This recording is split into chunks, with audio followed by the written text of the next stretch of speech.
বন্ধুরা নমস্কার, আমি ডক্টর জয়ন্ত বাইন, প্লাস্টিক এবং কসমেটিক সার্জন। আমাদের এই যে ভাই আমরা দেখতে পাচ্ছি ওনার গাইনোকোমাস্টিয়া আছে, ব্রেস্টের সাইজটা অনেকটাই বেড়ে গেছে, গ্রেড 2 গাইনোকোমাস্টিয়া রয়েছে।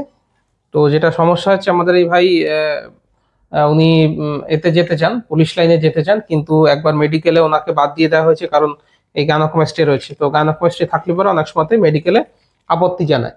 তো সেই জন্য ওনার বেসিক্যালি গাইনোকোমাস্টিয়া সার্জারিটা করা। তাছাড়া দেখলে খারাপ লাগে, সবার সামনে জামা কাপড় খুলতে একটু অস্বস্তি বোধ হয়, সেই জন্যও করা। তো এই দুটো কারণের জন্য করছেন।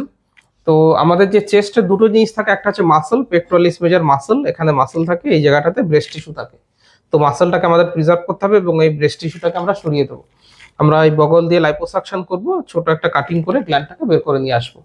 সার্জারির আগে মার্কিংটা খুব ইম্পর্টেন্ট বিষয়, তাহলে চলুন মার্কিংটা একবার দেখিয়ে দিই। তো আমরা এই ভাই সুপ্রাস্টার্নাল নচটা মার্ক করছি।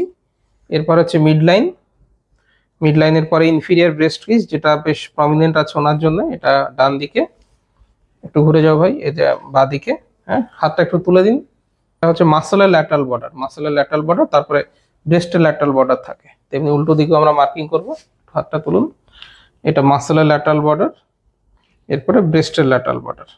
কোমরে হাত দিন ভাই, কোমরে একটু চাপ দিন, কোমরে।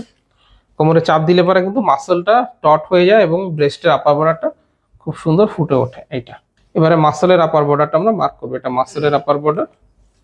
সো এটা মাসলের আপার বর্ডার। মাসলটাকে আমরা স্কোয়ার মার্কিং করব, চৌকো চৌকো করে মার্ক করব, যাতে আমাদের অপারেশনের সময় সুবিধা হয় বুঝতে যে কোথায় মাসল রয়েছে, কোথায় অন্য কিছু রয়েছে। এই চৌকো হলো।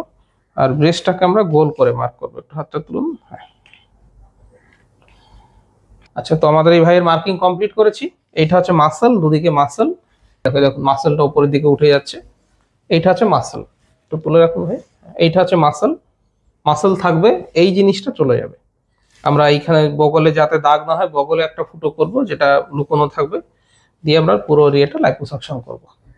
তো এই ভাইয়ের আমরা পুরো ঘুম বাড়িয়ে দিয়ে জেনারেল অ্যানেস্থেসিয়াতে আমরা লাইপোসাকশন করবো, উনি কিছু টের পাবেন না, ঘুম থেকে উঠে দেখবেন সার্জারি হয়ে গেছে। তো সার্জারির আগে আমরা টিমিউসেন্ট ফ্লুইড দিয়ে দেবো, ফলে অপারেশনের পরেও কোনো ব্যথা হবে না, অন্তত 1 থেকে 1.5 দিন ব্যথা হবে না। সার্জারির পরে কিভাবে পরিচর্যা করবেন, কদিন ওষুধ খেতে হয়, কবে থেকে স্নান করতে পারবেন, কবে থেকে বাইক চালাতে পারবেন, সেসব নিয়ে আমার ভিডিও আছে। তারপরে সার্জারি চলাকালীন কিভাবে আমরা গ্ল্যান্ড বের করি, কিভাবে লাইপোসাকশন করা হয়। এখন আমরা যেটা করি, যে সেলাইটা হয় সেই সেলাইটা আপনার কন্টিনিউয়াস স্টিচিং করা হয় এবং অ্যাবজর্বিং সুচার ইউজ করা হয়। বাইরে থেকে কোনো সুতো দেখা যায় না, ভেতরে থাকবে। তো সুতরাং দাগের হওয়ার চান্সটাও অনেকটা কমে যায়। তো এই ব্যাপারগুলো নিয়ে যদি আরো দেখতে চান, আমার ইউটিউবে ভিডিও রয়েছে, সেই ভিডিওগুলো দেখতে পারেন, অনেক ইনফরমেশন পেয়ে যাবেন। আর আমার সঙ্গে যোগাযোগ করতে হলে নিচে আমার হোয়াটসঅ্যাপ নম্বর রয়েছে, সেখানে আপনার চেস্টের ফটো পাঠিয়ে দিলে আমি দেখে কোন গ্রেডের গাইনোকোমাস্টিয়া, কি করতে হবে, কত খরচ হবে, সমস্ত ডিটেলস বলে দেবো। ভিডিওটা ভালো লাগলে লাইক করবেন, শেয়ার করবেন, চ্যানেলটা সাবস্ক্রাইব করবেন। ভিডিওটা দেখার জন্য ধন্যবাদ, নমস্কার।